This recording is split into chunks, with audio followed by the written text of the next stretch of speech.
नमस्कार। आज हम प्रभु कृपा से अपना 5वां अध्याय शुरू करने जा रहे हैं। प्रभु अपनी कृपा हम सब पे बनाए रखे और अध्याय को पूर्ण करें। चलिए शुरू करते हैं गीता का 5वां अध्याय। अर्जुन बोले, हे कृष्ण, आप कर्मों के संन्यास की और कर्मयोग की प्रशंसा करते हैं, इसलिए इन दोनों में से जो एक मेरे लिए भली भांति निश्चित कल्याणकारक साधन हो उसको कहिए। श्री भगवान बोले, कर्म संन्यास और कर्म योग ये दोनों ही परम कल्याण के करने वाले हैं, परंतु उन दोनों में भी कर्म संन्यास से कर्म योग साधन में सुगम होने से श्रेष्ठ है। हे अर्जुन, जो पुरुष ना किसी से द्वेष करता है और ना किसी की आकांक्षा करता है, वह कर्मयोगी सदा सन्यासी ही समझने योग्य है, क्योंकि राग द्वेष द्वंद्वों से रहित पुरुष सुख पूर्वक संसार के बंधन से मुक्त हो जाता है। उपयुक्त संन्यास और कर्मयोग को मूर्ख लोग पृथक पृथक फल देने वाले कहते हैं, ना कि पंडित जन, क्योंकि दोनों में से एक में भी साम्य प्रकार से स्थित पुरुष दोनों के फलस्वरूप परमात्मा को प्राप्त होता है। ज्ञान योगियों द्वारा जो परम धाम प्राप्त किया जाता है, कर्म योगियों द्वारा भी वही प्राप्त किया जाता है। इसलिए जो पुरुष ज्ञान योग और कर्म योग को फल रूप में एक देखता है, वही यथार्थ है। परंतु हे अर्जुन, कर्मयोग के बिना संन्यास अर्थात मन, इंद्रियां और शरीर द्वारा होने वाले संपूर्ण कर्मों में कर्तापन का त्याग प्राप्त होना कठिन है, और भगवत स्वरूप को मनन करने वाला कर्मयोगी पर ब्रह्म परमात्मा को शीघ्र ही प्राप्त हो जाता है। जिसका मन अपने वश में है, जो जितेंद्रिय है एवं विशुद्ध अंतकरण वाला है, और संपूर्ण प्राणियों का आत्म रूप परमात्मा ही जिसका आत्मा है, ऐसा कर्मयोगी कर्म करता हुआ भी लिप्त नहीं होता। तत्व को जानने वाला संख्या योगी तो देखता हुआ, सुनता हुआ, स्पर्श करता हुआ, सूंघता हुआ, भोजन करता हुआ, गमन करता हुआ, सोता हुआ, श्वास लेता हुआ, बोलता हुआ, त्यागता हुआ, ग्रहण करता हुआ तथा आंखों को खोलता और मूंदता हुआ भी सब इंद्रियां अपने अपने अर्थों में बरत रही हैं। इस प्रकार समझकर निसंदेह ऐसा माने कि मैं कुछ भी नहीं करता हूँ।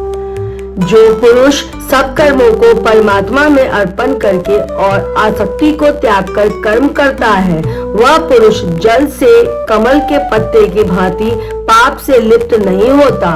कर्मयोगी ममत्व बुद्धि रहित केवल इंद्रियां, मन और बुद्धि और शरीर द्वारा भी आसक्ति को त्याग कर अंतकरण की शुद्धि के लिए कर्म करते हैं।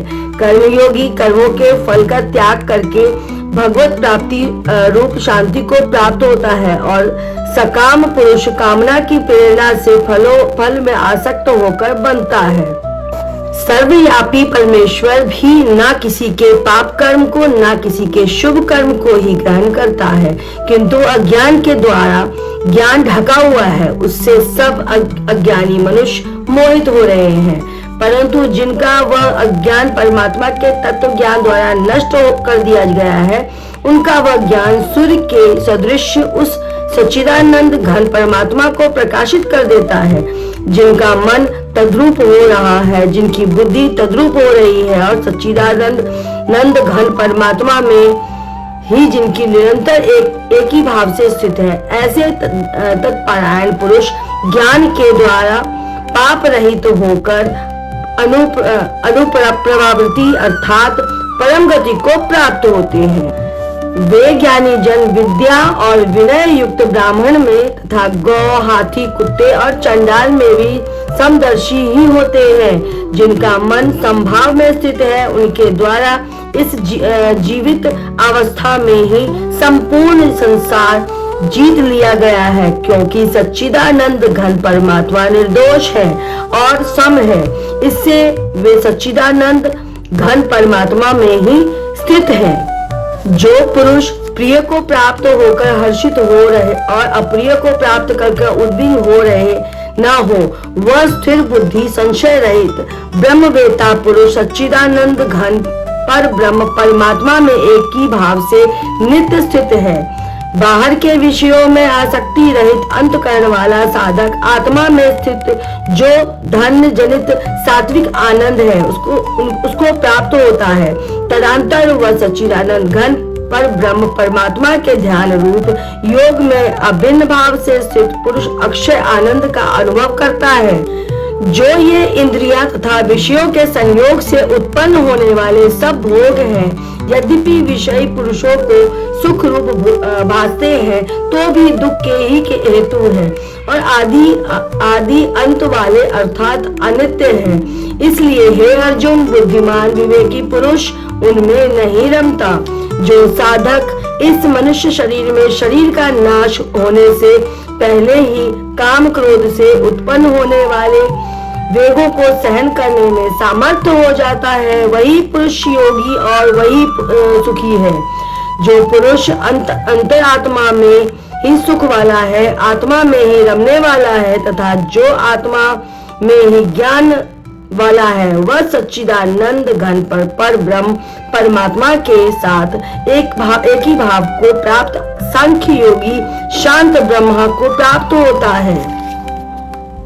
जिनके सब पाप नष्ट हो गए हैं, जिनके सब संशय ज्ञान के द्वारा निवृत्त हो गए हैं, जो संपूर्ण प्राणियों के हित में रत है और जिनका जीत हुआ मन निश्चल भाव से परमात्मा में स्थित है, वे ब्रह्मवेता पुरुष शांत ब्रह्मा को प्राप्त होते हैं। काम क्रोध से रहित जीते हुए चित्त वाले पर ब्रह्म परमात्मा का साक्षात्कार किए हुए ज्ञानी पुरुषों के लिए सब ओर से शांत पर ब्रह्म परमात्मा ही परिपूर्ण है। बाहर के विषय भोगों को ना चिंतन करता हुआ बाहर ही निकलकर और नेत्रों की दृष्टि को भ्रुकुटी के बीच में स्थित करके तथा नासिका में विचरने वाले प्राण और अपन वायु को सम करके जिसकी इंद्रियां मन और बुद्धि जीती हुई है तथा ऐसा जो मोक्ष परायण मुनि इच्छा भय और क्रोध से रहित हो, वह सदा मुक्त ही है। मेरा भक्त मुझको सब यज्ञ और तपों का भोगने वाला, संपूर्ण लोगों के ईश्वर का भी ईश्वर तथा संपूर्ण भूत प्राणियों का सौहृदय अर्थात स्वार्थ रहित दयालु और प्रेमी ऐसा तत्व से ज्ञान जानकर शांति को प्राप्त होता है। इस तरह से हमने आज अपना 5वां अध्याय पूर्ण किया। अगर आप लोगों को अच्छा लगता हो कथा वाचन पाठ तो चैनल को सब्सक्राइब करके सपोर्ट कीजिए, भागवत गीता को सपोर्ट कीजिए। आप सबका कल्याण हो। राधे राधे।